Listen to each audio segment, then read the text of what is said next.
Hello everyone, welcome back to my YouTube channel, The Study Point. In this video, we are going to discuss karyotype analysis. So let's start the video. And this video will be helpful for all the students with biology background, studying BSc, MSc, MSc entrances, for PhD entrances, appearing for NET JRF exams, SET exams, assistant professor exams, and many others. So let's start the video. At first, we have the introduction of karyotype analysis कि basically karyotype analysis होता क्या है. ये एक study है जिसमें हम chromosomes का नंबर, उनकी साइज, शेप और अदर कैरेक्टरिस्टिक्स जो क्रोमोसोम्स के होते हैं उनको हम स्टडी करते हैं. कैरियोटाइप एनालिसिस का काम साइटोजेनेटिक्स में, टैक्सोनॉमी में और जेनेटिक काउंसलिंग में काफी ज्यादा किया जाता है. आप देखते हैं कि कैरियोटाइप की डेफिनेशन क्या है. So basically, it is a complete set of chromosomes of an organism arranged in homologous pair according to their size, shape and centromere position. जब इस तरह से क्रोमोसोम्स को होमोलोगस पेयर में अरेंज कर दिया जाता है, जब उनका क्रोमोसोम नंबर डेजिग्नेट कर दिया जाता है, उनको शेप के अकॉर्डिंग, साइज के अकॉर्डिंग, सेंट्रोमियर की पोजीशन के अकॉर्डिंग कंप्लीटली अरेंज कर दिया जाता है. सो इस तरह की जो है अरेंजमेंट को कैरियोटाइपिंग बोलते हैं. और इस तरह की जो ग्राफिकल आपके पास रिप्रेजेंटेशन बन के आती है, फोटोग्राफ बन के आती है, इसको हम कैरियोग्राम बोलते हैं. सो ये ह्यूमन का कैरियोटाइप और ये पिक्चर जो है ये ह्यूमन का कैरियोग्राम होता है. सो बेसिकली कैरियोटाइप एनालिसिस होता क्या है. It is the systemic study and analysis of number, morphology and other characteristics of chromosome constituting the karyotype. Chromosomes का नंबर स्टडी करना, उनकी मॉर्फोलॉजी को स्टडी करना, उनकी कैरेक्टरिस्टिक्स को स्टडी करना, ये सब किस में आता है, कैरियोटाइप एनालिसिस में आता है. आगे देखते हैं. Next we have historical background. So karyotype जो टर्म थी सबसे पहले लेविट्स के नाम के बायोलॉजिस्ट ने दी in the year 1924. The concept developed with advances in cytogenetics and chromosome staining technique. जैसे जैसे क्रोमोसोम स्टेनिंग टेक्निक्स में और साइटोजेनेटिक्स में डेवलपमेंट हुई, वैसे वैसे हमारी कैरियोटाइप एनालिसिस की जो टेक्निक है वो भी सामने आने लगी और हम इसका इस्तेमाल करने लग गए थे. Karyotype analysis became an important tool for studying chromosome number and morphology. एक बहुत इंपॉर्टेंट स्टडी है. अगर हमें क्रोमोसोम के नंबर को आइडेंटिफाई करना है किसी ऑर्गेनिज्म में, उसकी मॉर्फोलॉजी को स्टडी करना है, तो कैरियोटाइप एनालिसिस करना पड़ता है. Modern karyotyping is widely used in diagnosis, disease को डायग्नोस करने के लिए. टेक्सोनॉमी एंड एवोल्यूशनरी स्टडीज, कोई नया ऑर्गेनिज्म अगर हमें मिला है उसको क्लासिफाई करने के लिए, उसकी टैक्सोनॉमी करने के लिए और उसका एवोल्यूशनरी रिलेशनशिप फाइंड आउट करने के लिए भी कैरियोटाइप एनालिसिस किया जाता है. तो साइटोजेनेटिक्स में क्या इंपॉर्टेंस है ब्रीफली देखते हैं, आगे इसको हम डिटेल में पढ़ने वाले हैं. It helps in identification of chromosomes, chromosomes का पता लगाना. क्रोमोसोमल एब्नॉर्मेलिटी कोई है, कोई डिजीज है, कोई डिसऑर्डर है, उसको पता लगाना. क्रोमोसोम के एवोल्यूशन को स्टडी करना, जीन मैपिंग करना, जीनोम का ऑर्गेनाइजेशन कराना, पेरेंटल डायग्नोसिस करना और जेनेटिक काउंसलिंग करना भी इसका एप्लीकेशन हो सकता है. So karyotype analysis is a fundamental cytogenetic technique जिसकी मदद से हम क्रोमोसोम को आइडेंटिफाई कर सकते हैं, उसकी वजह से अराइज होने वाले एब्नॉर्मेलिटीज को, जेनेटिक डिजीजेस को डायग्नोस कर सकते हैं. सो ये एक प्रोसीजर होता है, क्रोमोसोम्स एक्सट्रैक्ट किए जाते हैं, उसका कैरियोटाइप एनालिसिस किया जाता है, पर्टिकुलर डिजीज का या कैरेक्टर को आइडेंटिफाई किया जाता है, डिजीज को डायग्नोस करने के बाद जेनेटिक काउंसलिंग की जाती है. सो दीज आर द, मतलब ऊपर से बात करें ब्रीफ स्टेप. आगे देखते हैं टाइप ऑफ क्रोमोसोम्स, कितने तरह के क्रोमोसोम्स एग्जिस्ट कर सकते हैं on the basis of the morphology. Briefly अगर सेंट्रोमेयर की पोजीशन के रिगार्डिंग हम बात करें, सो सेंट्रोमेयर की पोजीशन की वजह से there are four types of chromosome. Metacentric chromosome जिसमें जो सेंट्रोमियर होता है वो बिल्कुल सेंटर में होता है और क्रोमोसोम्स को तो इक्वल हाफ्स में वो डिवाइड कर देता है. ये वी शेप का जो है स्ट्रक्चर फॉर्म करता है. क्रोम सेंट्रोमियर बिल्कुल मिडल में है और हमारे पास दो इक्वल आर्म्स देखने को मिलते हैं. फिर हमारे पास आता है सब मेटासेंट्रिक क्रोमोसोम जिसमें सेंट्रोमियर सेंटर से थोड़ा बियॉन्ड प्रेजेंट होता है, थोड़ा सा ऊपर, अपर साइड या फिर लोअर साइड भी हो सकता है, जिसकी वजह से एल शेप्ड स्ट्रक्चर जो है देखने को मिलता है, L shape structure. So centromere is slightly off the centre. Centromere centre से हल्का सा ऊपर या हल्का सा नीचे प्रेजेंट होता है, ज्यादा दूर नहीं है। इस वजह से एक आर्म तो शॉर्ट होती है और दूसरी आर्म कैसी प्रोड्यूस हो जाती है, longer. Next we have the acrocentric chromosome. यहाँ पे जो सेंट्रोमियर है वो बिल्कुल एंड के टुवर्ड्स प्रेजेंट होता है, सैटेलाइट के टुवर्ड्स प्रेजेंट होता है। इस वजह से हमारे पास जो पी आर्म है वो काफी ज्यादा शॉर्ट होता है और जे शेप के स्ट्रक्चर हमारे पास अराइज होता है। Next finally we have the telocentric, जिसमें जो हमारा सेंट्रोमियर है बिल्कुल पर प्रेजेंट होता है क्रोमोसोम की, सैटेलाइट डीएनए के बिल्कुल पास प्रेजेंट होता है। आई शेप का क्रोमोसोम इस वजह से अराइज होता है। तो centromere is at the terminal end and only one arm is form. So ये समरी टेबल है। मेटासेंट्रिक, मिडल में बिल्कुल equal arms, V shaped and chromosome number इसका 1 एग्जांपल है। सब मेटासेंट्रिक जहाँ पे centromere slightly off the centre present होता है, आर्म्स अनइक्वली डिवाइड हो जाते हैं, एल शेप स्ट्रक्चर बनता है। ह्यूमन क्रोमोसोम नंबर 7 इसका एग्जांपल है। नेक्स्ट वी हैव एक्रोसेंट्रिक, जिसमें centromere near one and present होता है और इसमें पी आर्म जो होती है वो बहुत शॉर्ट होती है, जे शेप्ड स्ट्रक्चर बनता है, इसका क्रोमोसोम नंबर 13 एग्जाम्पल है। टीलोसेंट्रिक हमारे पास टर्मिनल पे हमारे पास जो है सेंट्रोमियर पाया जाता है, वन आर्म प्रोड्यूस होती है, आई शेप्ड इसकी स्ट्रक्चर होता है और क्रोमोसोम नंबर वाई इसका एग्जाम्पल है। तो सेंट्रोमियर की पोजीशन डिटरमाइन करती है क्रोमोसोम की किस तरह की मॉर्फोलॉजी होगी and is an important criteria in karyotype analysis. Next देखते हैं, सेंट्रोमियर की position is the primary criteria used from used for chromosome classification in karyotype analysis. Karyotype analysis में क्रोमोसोम को क्लासिफाई करने के लिए सेंट्रोमियर की पोजीशन जो है प्राइमरी क्राइटेरिया होता है। So that's all. Next slide देखते हैं, प्रोसीजर ऑफ कैरियोटाइप एनालिसिस। अगर कैरियोटाइप एनालिसिस परफॉर्म करना है तो उसके लिए क्या प्रोसीजर फॉलो करना पड़ेगा। सो बेसिकली इसका प्रिंसिपल क्या होता है, सबसे पहले ये देखते हैं। Chromosomes are best studied during the metaphase stage. Cell cycle की मेटाफेज स्टेज के दौरान क्रोमोसोम्स की मॉर्फोलॉजी बेस्ट स्टडी कर सकते हैं। तो क्यों ना सेल्स को मेटाफेज स्टेज पर ही अरेस्ट करा दिया जाए, इसके लिए सेल्स को कॉल्चीसीन से ट्रीट कराया जाता है। Chromosomes are stain, particular dye use करके उनको स्टेन किया जाता है और होमोलोगस पेयर के में उनको अरेंज कर दिया जाता है। So this is the procedure. पहला है सेल का कलेक्शन। सेल को कलेक्ट किया जाता है किसी भी ब्लड से, पेरिफेरल ब्लड और टिश्यू से कलेक्ट करके उसको वाइल के अंदर रखा जाता है। सेल को कल्चर किया जाता है, जो हमने सेल्स कलेक्ट करी उसको हम कल्चर मीडियम में कल्चर करते हैं, ग्रो कराते हैं। उसी कल्चर को हम कॉल्चीसीन से ट्रीट कर देते हैं। So colchicine is added to this culture medium, जिसकी वजह से जो सारी सेल्स हैं वो हमारी मेटाफेज स्टेज में जाके अरेस्ट हो जाती हैं। हाइपोटोनिक ट्रीटमेंट करेंगे। जब हाइपोटोनिक सॉल्यूशन में सेल्स को प्लेस किया जाता है तो सेल्स जो है स्वेल हो जाती हैं। सेल्स स्वेल होने की वजह से जो न्यूक्लियस में क्रोमोसोम्स हैं वो भी थोड़े फूले फूले और स्प्रेड हमें नजर आते हैं। फिर उन क्रोमोसोम्स को हम उसी जगह फिक्स कर देते हैं, सेल को फिक्स कर दिया जाता है। फिक्सेशन का काम किया जाता है 3:1 के मिक्सचर से। मीथेनॉल और एसिटिक एसिड को 3:1 के रेशियो में मिक्स करके हम इसको एज अ फिक्सेटिव यूज करते हैं। फिर क्रोमोसोम्स की स्टेनिंग की जाती है। जो हमने सेल्स कलेक्ट की उसमें से कुछ हम सॉल्यूशन हम अपनी स्लाइड पे डालते हैं और इसके ऊपर हम जिम्सा बैंडिंग स्टेन का इस्तेमाल करके स्टेनिंग करते हैं ताकि क्रोमोसोम्स जो है वो विजिबल हो जाएं। फिर हम जो क्रोमोसोम्स को स्टेन किया है उनको फोटोग्राफ करते हैं। Metaphase spread is observe and photograph. Metaphase stage की जो क्रोमोसोम्स बहुत अच्छी हमें विजिबिलिटी प्रोवाइड करते हैं उनकी फोटोग्राफ्स ली जाती है।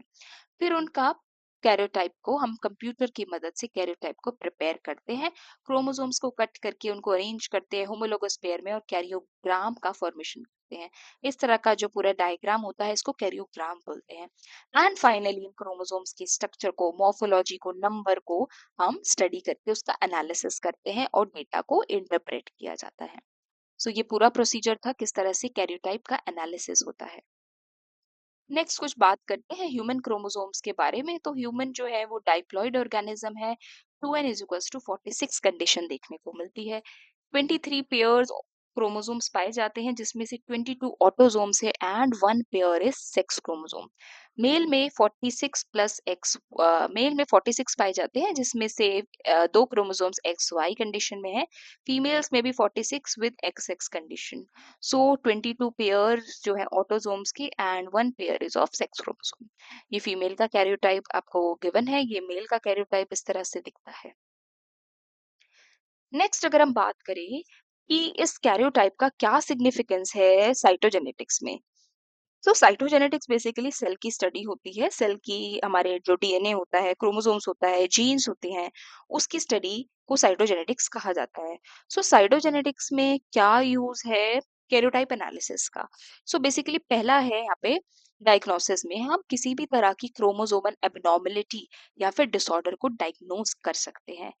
क्लिनिकल एप्लीकेशन है parental diagnosis, genetic counselling and infertility. अगर कोई स्टडीज है, कंडीशन है, उसको हम स्टडी कर सकते हैं। जीन मैपिंग में भी इसका यूज है, पर्टिकुलर जीन को आइडेंटिफाई करके, जीन को लोकेट करके जीन और क्रोमोसोम में रिलेशनशिप हम फाइंड कर सकते हैं।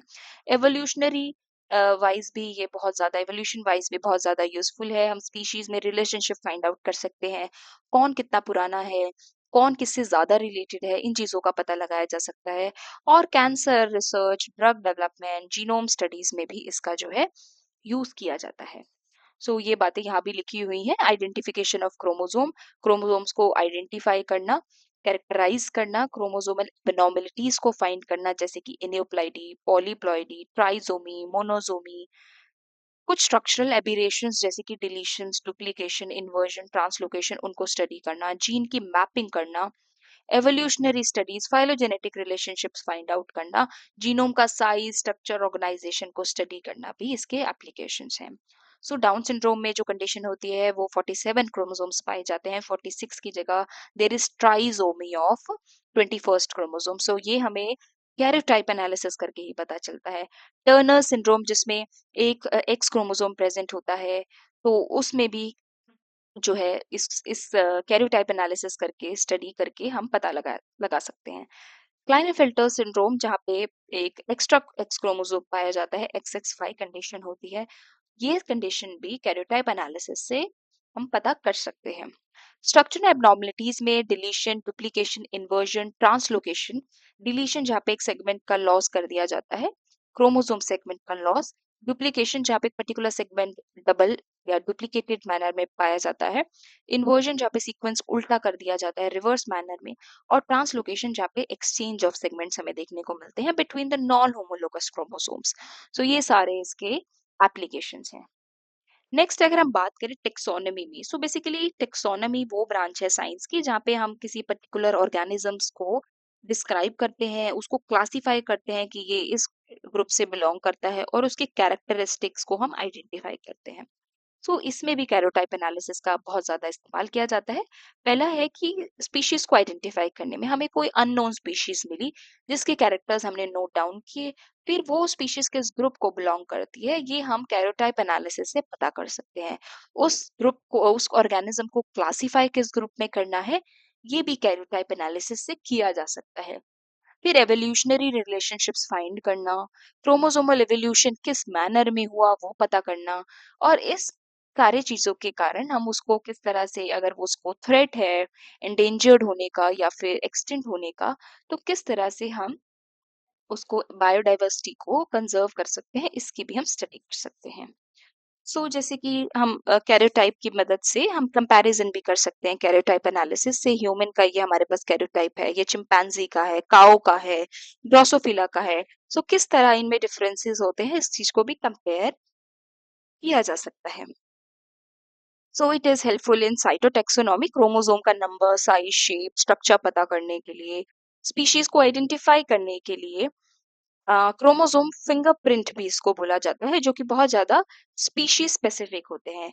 एवोल्यूशनरी रिलेशनशिप्स फाइंड कर सकते हैं, एनालिसिस कर सकते हैं, जैसे कि हमने अभी बताया कि डिफरेंसेस फाइंड कर सकते हैं डिफरेंट ऑर्गेनिजम्स में। डाइवर्सिटी की भी हम स्टडी कर सकते हैं। ये था टैक्सोनॉमी में। नेक्स्ट है कि ये जेनेटिक काउंसलिंग में किस तरह यूजफुल होता है। सो लेट्स से ये कोई कपल है, जो कि अपना बेबी प्लान कर रहे हैं और इनको लगता है कि ये रिपीटेड टाइम से जो है मिसकैरेज फेस कर रहे हैं या फिर इनकी फैमिली हिस्ट्री में कोई जेनेटिक कंडीशन रही है जिसकी वजह से बेबी को किसी भी प्रकार का कष्ट हो सकता है आने वाले टाइम में। और या कोई और भी कंडीशन जैसे कि फीमेल की मैटरनल जो एज है वो काफी ज्यादा एडवांस हो चुकी है। सो उस कंडीशन में उनको बेबी प्लान करना चाहिए या नहीं, इस तरह की जेनेटिक काउंसलिंग भी की जा सकती है। तो सबसे पहले क्या किया जाता है, लेबोरेटरी टेस्ट किया जाता है, ऐसे पेरेंट्स का ब्लड सैंपल कलेक्ट करके कंप्लीट सेट ऑफ क्रोमोसोम्स को विजुअलाइज किया जाता है। फिर कोई क्रोमोसोमल एब्नॉर्मेलिटी तो नहीं है पेरेंट्स में, और उस एब्नॉर्मेलिटी का किस प्रकार बेबी में जाने का चांस है उस चीज को स्टडी किया जाता है। फिर जेनेटिक काउंसलिंग की जाती है, पेरेंट्स को समझाया जाता है कि आपके साथ अगर बेबी प्लान करते हैं तो इस तरह की दिक्कत हो सकती है या नहीं हो सकती है, और अगर नहीं हो सकती है सो बेबी कंसीव करने के लिए सजेस्ट किया जाता है। एंड आफ्टर बेबी कंसीविंग जो बेबी का एमनियोसेंटोसिस किया जाता है, फीटस का एमनियोसेंटोसिस किया जाता है इन द वूम इटसेल्फ। जो थोड़ा-सा लिक्विड है एमनियोटिक फ्लूइड निकाल के उसको एनालिसिस करते हैं कि बेबी में किसी प्रकार की आने वाले टाइम में किसी प्रकार की कोई genetic disorder, chromosomal disorder, chromosomal abnormality तो देखने को नहीं मिलेगी। अगर ऐसी कंडीशन नहीं है सो प्रेगनेंसी को कंटिन्यू किया जाता है, बट अगर कुछ डिटेक्ट हो जाता है so medical termination of pregnancy that is MTP के लिए सजेशन दिया जाता है। And finally healthy pregnancy management इससे फुलफिल हो पाती है। सो ये एमनियोसेंटाइसिस का प्रोसेस है जिसमें एमनियोटिक फ्लूइड को कलेक्ट करके प्रॉपर कैरियोटाइप का एनालिसिस किया जाता है। प्लेसेंटल फ्लूइड के थ्रू भी जो है कैरियोटाइप एनालिसिस कर सकते हैं। So basically it helps in parental diagnosis, carrier detection कि किसी तरह से मेल या फिर फीमेल, फादर या मदर कैरियर तो नहीं है उस पर्टिकुलर जेनेटिक डिसीज के लिए। इनफर्टिलिटी को स्टडी किया जाता है कि किस प्रकार या किस रीजंस की वजह से इनफर्टिलिटी अराइज हो रही है, मिसकैरेज का क्या रीजंस हो सकता है, और क्या जेनेटिक डिसऑर्डर्स एसोसिएटेड है इस पर्टिकुलर प्रेगनेंसी से। इस तरह से फैमिली काउंसलिंग में भी कैरियोटाइप एनालिसिस काफी इंपॉर्टेंट कंट्रीब्यूशन देती है। सो समरी की बात करें, जितना हमने पढ़ा, हमने साइटोजेनेटिक्स में किस तरह से कैरियोटाइप एनालिसिस को यूज करते हैं ये पढ़ा डायग्नोसिस के लिए। टेक्सोनॉमी में एवोल्यूशनरी रिलेशनशिप्स को स्टडी करने के लिए, जेनेटिक काउंसलिंग में पेरेंटल डायग्नोसिस के लिए हमारा कैरियोटाइप एनालिसिस किस तरह हेल्प प्रोवाइड करता है ये हमने स्टडी किया। मेजर एप्लीकेशंस की बात करें, क्वेश्चन यही आता है बेसिकली कैरियोटाइप एनालिसिस क्या होता है, इसके मेजर एप्लीकेशंस क्या होते हैं, साइटोजेनेटिक्स में किस तरह हेल्पफुल है, टैक्सोनॉमी में किस तरह हेल्पफुल है, पेरेंट काउंसलिंग में, पेरेंटल डायग्नोसिस में किस तरह हेल्पफुल है कैरियोटाइप एनालिसिस। इसी प्रकार का आपको क्वेश्चन देखने को मिलता है, तो इसमें हम मेजर एप्लीकेशंस इन पॉइंटर्स के फॉर्म में लिख सकते हैं। It is used in detection of chromosomal disorder, species identification, evolutionary studies, parental diagnosis, carrier detection, gene mapping, research and biotechnology. So that's all. अगर क्वेश्चन आए सो हमें इस तरह से इसको अटेम्प्ट करना है। आई होप आपको वीडियो अच्छी लगी and thank you for watching. If you really like it please put thumbs up, comment and subscribe to my channel. In the next video we'll be discussing another very important topic from biology. Thank you.